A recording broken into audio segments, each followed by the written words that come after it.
आपको याद होगा कि यूनाइटेड नेशंस ने एक प्रस्ताव पारित कर वर्ष 2023 को इंटरनेशनल ईयर ऑफ मिलेट्स घोषित किया है। आपको ये जानकर भी बहुत खुशी होगी कि भारत के इस प्रस्ताव को 70 से ज्यादा देशों का समर्थन मिला था। आज दुनिया भर में इसी मोटे अनाज का, मिलेट्स का क्रेज बढ़ता जा रहा है। साथियों, जब मैं मोटे अनाज की बात करता हूं तो मेरे एक प्रयास को भी मैं आज आपको शेयर करना चाहता हूं। पिछले कुछ समय से भारत में कोई भी जब विदेशी मेहमान आते हैं, राष्ट्राध्यक्ष भारत आते हैं, तो मेरी कोशिश रहती है कि भोजन में भारत के मिलेट्स यानी हमारे मोटे अनाज से बनी हुई डिशेस बनवाऊं। और अनुभव यह आया है कि इन महानुभावों को यह डिशेज बहुत पसंद आती है और हमारे मोटे अनाज के संबंध में, मिलेट्स के संबंध में काफी कुछ जानकारियां एकत्र करने का वो प्रयास भी करते हैं। मिलेट्स, मोटे अनाज प्राचीन काल से ही हमारे एग्रीकल्चर, कल्चर और सिविलाइजेशन का हिस्सा रहे हैं। हमारे वेदों में मिलेट्स का उल्लेख मिलता है और इसी तरह पुराणनुरु और तोल्काप्पियम में भी इसके बारे में बताया गया है। आप देश के किसी भी हिस्से में जाएं, आपको वहां लोगों के खान पान में अलग अलग तरह के मिलेट्स जरूर देखने को मिलेंगे। हमारी संस्कृति की तरह मिलेट्स में भी बहुत विविधताएं पाई जाती हैं। ज्वार, बाजरा, रागी, सावा, कंगनी, चीना, कोदो, कुटकी, कुट्टू, ये सब मिलेट्स ही तो है। भारत विश्व में मिलेट्स का सबसे बड़ा उत्पादक देश है। इसलिए इस पहल को सफल बनाने की बड़ी जिम्मेदारी भी हम भारतवासियों के कंधे पर ही है।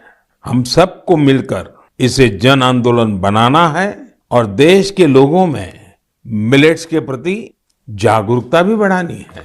और साथियों, आप तो भली बात ही जानते हैं, मिलेट्स किसानों के लिए भी फायदेमंद है और वो भी खास करके छोटे किसानों को।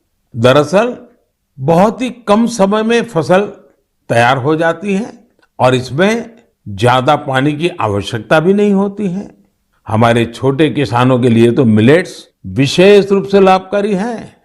मिलेट्स के भूसे को बेहतरीन चारा भी माना जाता है। आजकल युवा पीढ़ी हेल्दी लिविंग और ईटिंग को लेकर बहुत फोकस है।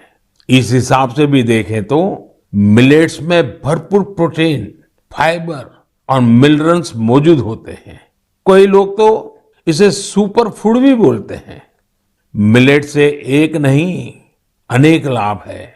ओबेसिटी को कम करने के साथ ही डायबिटीज, हाइपरटेंशन और हार्ट रिलेटेड डिसीज के खतरे को भी कम करते हैं। इसके साथ ही ये पेट और लीवर की बीमारियों से बचाव में भी मददगार है। थोड़ी देर पहले ही हमने कुपोषण के बारे में बात की है। कुपोषण से लड़ने में भी मिलेट्स काफी लाभदायक हैं, क्योंकि ये प्रोटीन के साथ साथ एनर्जी से भी भरे होते हैं। देश में आज मिलेट्स को बढ़ावा देने के लिए काफी कुछ किया जा रहा है। इससे जुड़ी रिसर्च और इनोवेशन पर फोकस करने के साथ ही एफपीओस को प्रोत्साहित किया जा रहा है ताकि उत्पादन बढ़ाया जा सके। मेरा अपने किसान भाई बहनों से यही आग्रह है कि मिलेट्स यानी मोटे अनाज को अधिक से अधिक अपनाएं और इसका फायदा उठाएं। मुझे देखकर काफी अच्छा लगता है कि आज कई ऐसे स्टार्टअप्स उभर रहे हैं जो मिलेट्स पर काम कर रहे हैं। इनमें से कुछ मिलेट कुकीज बना रहे हैं तो कुछ मिलेट पैनकेक्स और डोसा भी बना रहे हैं। वहीं कुछ ऐसे हैं जो मिलेट एनर्जी बार्स और मिलेट ब्रेकफास्ट तैयार कर रहे हैं। मैं इस क्षेत्र में काम करने वाले सभी लोगों को बहुत बहुत शुभकामनाएं देता हूं।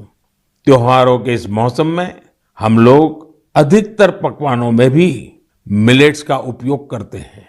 आप अपने घरों में बने ऐसे पकवानों की तस्वीरें सोशल मीडिया पर जरूर शेयर करें ताकि लोगों के बीच मिलेट्स को लेकर जागरूकता बढ़ाने में मदद मिले।